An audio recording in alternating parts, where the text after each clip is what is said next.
Spika wa bunge la Iran Mohammad Bagher Ghalibaf amethibitisha kuwa kamati ya pande tatu inayojumuisha wajumbe kutoka Iran, Lebanon na Marekani itaundwa nchini Lebanon ili kufuatilia na kusimamia utekelezaji wa makubaliano yanayolenga kumaliza vita nchini Lebanon. Katika taarifa yake, Spika Ghalibaf alisema kamati hiyo itakuwa na jukumu la kuhakikisha makubaliano yanatekelezwa kikamilifu na kuzuia ukiukwaji wowote unaoweza kutokea. Kamati hiyo inatarajiwa kuanza kazi yake hivi karibuni na itakuwa na wajumbe kutoka nchi hizo tatu ili kutoa uwakilishi wa pande zote. Makubaliano hayo yanakuja baada ya wiki kadhaa za mapigano makali kati ya Israel na Hezbollah ambayo yamesababisha vifo vya maelfu na uharibifu mkubwa wa miundombinu katika Lebanon.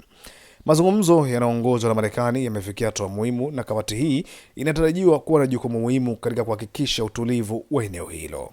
Iran ambayo inaungwa mkono na Hezbollah inaendelea kuwa na ushawishi mkubwa katika siasa za Lebanon na inasisitiza kuwa makubaliano hayo yanapaswa kuheshimiwa na pande zote.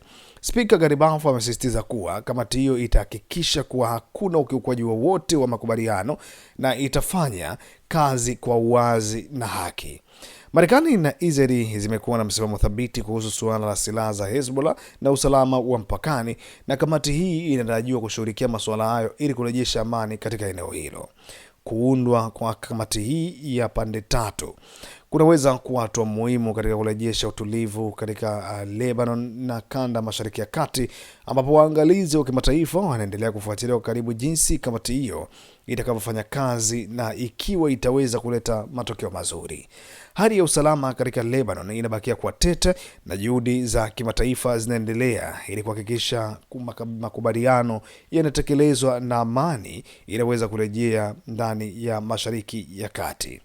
Habari hii imetayarishwa kwa kina na kuzingatia vyanzo mbalimbali ili kutoa maelezo kamili ya kuaminika, lakini zaidi ya hapo unaweza kujipatia taarifa hii ili ukapate taarifa bora zaidi kwa wakati. Usisahau kufollow, kulike, comment na kusubscribe ndani ya Locha Media.